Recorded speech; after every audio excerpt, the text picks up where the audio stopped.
have Sister Masuma join us. Assalamu alaikum. Walaikum assalam wa rahmatullah. One of the topics we're going to be discussing today are the benefits of ziyarah. So we have a question, and dear Masuma, ziyarat of all the Ahl Bayt is recommended, but especially the ziyarah of Imam Hussein at the time of Arba'een.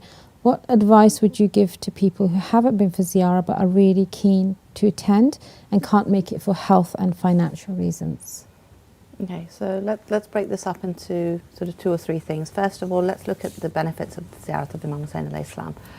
There are so many hadiths that talk about the importance of going to ziyarah of Imam Hussein alayhi salam, specifically of Imam Hussein alayhi salam. We have that it is you get the thawab of 1,000 hajj and 1,000 umrahs.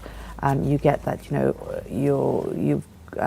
your sins are all forgiven, your wishes are accepted, you are fulfilled.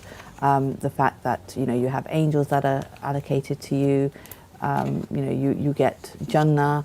So there's so many hadiths that talk about the ziyarah of Imam Hussein alayhi salam, and there are hadiths that talk about the ziyarah of other imams as well.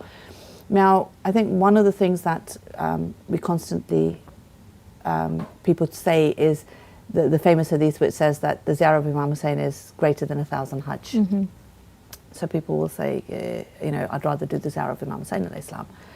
And not do the hajj. And not do the hajj. I think there are 2 things to think about here. One is that hajj is wajib. Ziyarah is mustahab. It is a very highly recommended mustahab, but it's still mustahab. The reason why it has such a huge reward compared to the hajj is because when you're doing something that's wajib, you don't have a choice in it. You have to do it. When you're doing something that's mustahab, then that's your choice. So when you're doing something that's mustahab, God will reward you more for it. So for example, when you're praying your normal salah that you're supposed to recite, the reward of the nawafil will be greater because you're doing something that is extra. It's like the example, I think the example of you can't go to work and say, I want to get paid overtime until you've done the normal hours. Yeah. So you need to make sure that the wajib is done before you ask for overtime.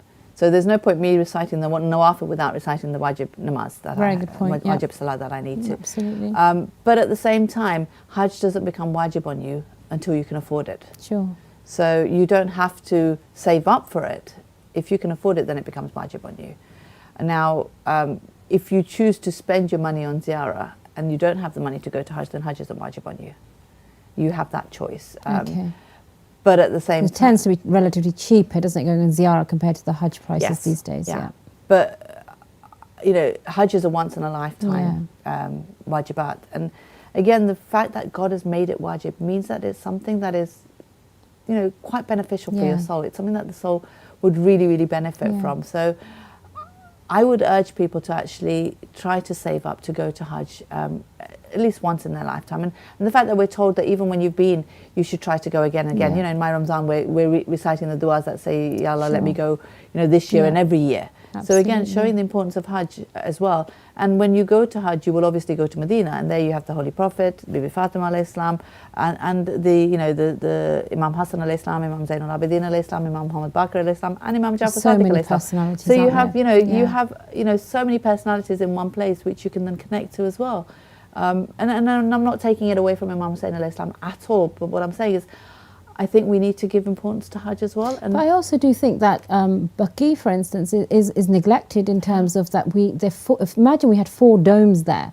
The sort of with the grandeur that we have in Karbala, and like you said, there's a maqam to Imam Hussein, absolutely undisputed. But Baqi is Imam Sajjad, went through the whole event of Karbala, buried there, and al-Banin. And it's sometimes when you sit and when you go through the personalities, you think, how would you even encompass? And because there's nothing there, it's quite easy to, for people to perhaps ignore that they're there. It's okay, the imams are there, but imagine if we had the shrines there that to say that's 4 imams, Masum, and the Holy Prophet, and Lady Fatima alayhi salam. So it's huge, and I think a lot of the times we have this strong love of Imam Hussein alayhi salam, which is brilliant, which is really, really amazing. Lifeline, it really is. But at the same time, I think we need to build our connection with the other Aimma as well, because there's lessons to be learned from all of them.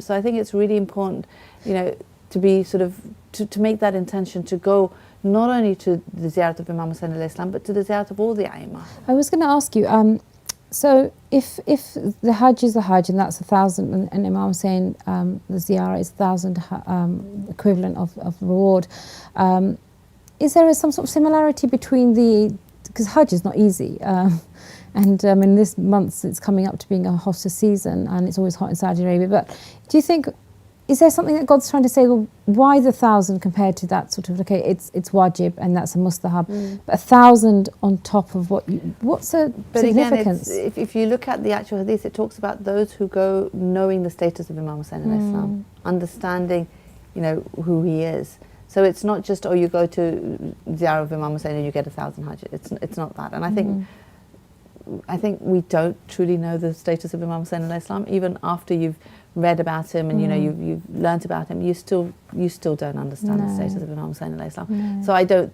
think that I personally would get the thawab of 1,000 Hajj, because I don't think I know him well enough to be able to get that. But I would hope I would get some. But I think, again, all of these experiences are so different. I mean, one of the hadiths of about Hajj that I read recently, where Imam Ali alayhi salam says that Hajj is there for Allah to test your submission. And it is about submitting, because you do so many things in Hajj which you have to do because it's wajib, and logically it may not make sense, or you think, but why anti-clockwise, why 7 times, why do I have to hit this stone, and things like that, but you do it. And it's about just submitting to the will of Allah. And if you can take that lesson, then bring it back to London and keep that submission going, then can you imagine the sort of slave I would actually become, where I would submit to his will fully because I've learnt the lesson of submission. Whereas when you go for other ziyarat, you're left to do what you want and when you want, and whether you want to go to the haram or whether you don't want to, what time you want to go, and it's very much easier. So that concept of submission is not as easily learnt. There's a time, isn't there, for each action in Hajj. But I think I performed Hajj before I did the Ziyarah of Imam Hussain, because it wasn't easy at those times to do it, and I think I understood Karbala more having been to Hajj, because Prophet Ibrahim is asked to sacrifice his child, who then actually isn't. Whereas Imam Hussain went through so much more multifold to actually have gone through that action. So where the intention was there for the Prophet Ibrahim, but Imam Hussain went through it. And his status, I guess, for me, is that much greater, because to live through seeing your child, cut into pieces. I mean, there's so many ways. And I think for people's own benefit, they would probably understand. I don't know, that's certainly my perspective, that you'd understand Karbala's actions, that he actually went through so much. Bibi Hajar ran for water. They didn't have water for 3 days. They didn't have, and they had no respite at the end. So there was so much that you think they're actually very interlinked, those two. No, very much so. And also, I think sort of maybe seeing the way that the imams are treated in Medina. Again, makes you realise how Imam Hussain alayhi salam was treated in his time. Absolutely. Because you forget that when you see the gold dome and all He's the a king, isn't he, the city? Exactly. So I think this actually brings it back home. It's sort of, this is how it was. And again, these are Muslims. So the whole concept of what happened in Karbala, where it was done by Muslims to the grandson of the Holy Prophet. Again, Muslims are doing this. To the Absolutely. And as a woman, it's like the way the rights that are taken away from me when I'm in Saudi, and the rights that were given to me by the Prophet, and now you're taking those away.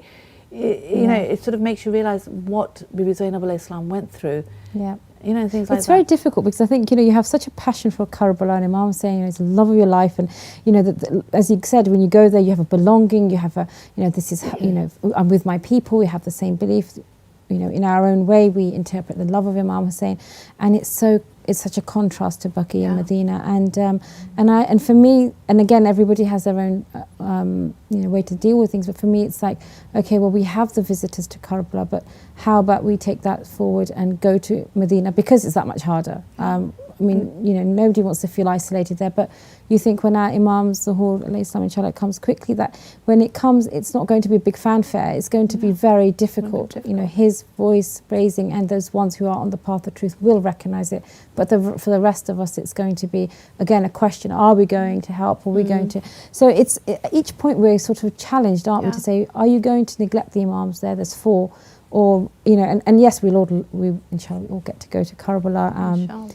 But it's just such a dilemma. We've all got to. And I think a lot of the times, I think we should push ourselves to do something that we find difficult, because that's where growth is. Yes. You know, when you come out of your comfort zone, again, like going to Karbala is amazing. You just feel like you belong. Absolutely. You feel that love, you know, that everyone else has, and everyone's doing the same thing, and everyone's together, and it's amazing. It's absolutely amazing, and it's wonderful. Yeah. But again, like you're saying, it's important to come out of your comfort zone and do the things that are difficult, and do things that, you know, where I'm doing things because God's told me to, not because I have a say in it. And actually feeling that concept of servitude and you know, submitting to His will. I think that's really important. Something I wanted to quickly touch on was Ziyarah. So we have out of season, and people will go because it's obviously less time, it's less busy. So obviously we have the religious calendar, we have school calendars.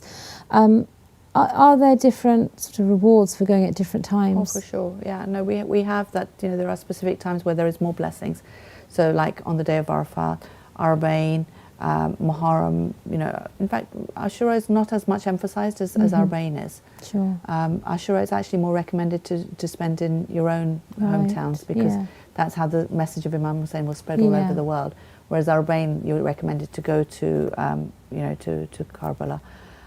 So there are more blessings, and obviously there's more blessings on that day, and then to be in that place, there's even more blessings. So yes, there is, but the crowds are much, much greater. So again, when you go at these times, you may not get to go next to the Zari and you know, get your fulfillment. Not that you ever feel fulfilled, but you know, you don't get as much time. There's more crowds, there's more pushing, and again, I think there's lots of lessons to be learnt from that as well. It's much easier when it's less crowded, and it's much more difficult when it's more crowded, but there's more reward in going in when it's more crowded. So again, when you come out of your comfort zone where it's more difficult, there's more growth, there's more lessons to be learned. How you interact with others when, you know, others are maybe not behaving in the way that they should. And again, you know, you're only responsible for your own actions. So do you let others dictate what your actions should be, or do you do what Allah would expect you to do? No, it's I've actually managed to get claustrophobia in my later life because of the crowds in Karbala, but it's worth it, and it's definitely, you know, like you said, somebody said, you know, the shrine is in your heart. It's not about touching the zari and actually physically needing to be there, but you know, have that connection in your own heart to feel that, you know, it doesn't matter where you are in the world, His love is with you. And again, we have hadith for those who, you know, who, because there are people who may not be able to afford to go, or you know, health-wise can't go. And again, we have hadith that says that, you know, if you do wuzu, ghusl, and then stand at the highest point in your house and just face towards, you know, Karbala and recite the Ziyarat of Imam Hussein, it's like you're there. Again, it's the intention. Absolutely. And it's the, you know, the presence of heart and the presence of mind and the sincerity of the Ziyarah that you're reciting. Absolutely. And because of that, and you could be there and be further away, and actually being far away, you could actually be closer to people. So it's definitely not a physical thing. No, not at all. Thank you so much. We could speak about Ziyarah all day long, really. It's just one of the most beautiful blessings that we've been granted, and inshallah we all have the opportunity to go. Thank you so much. And inshallah, now next up we have Mini Husseinis.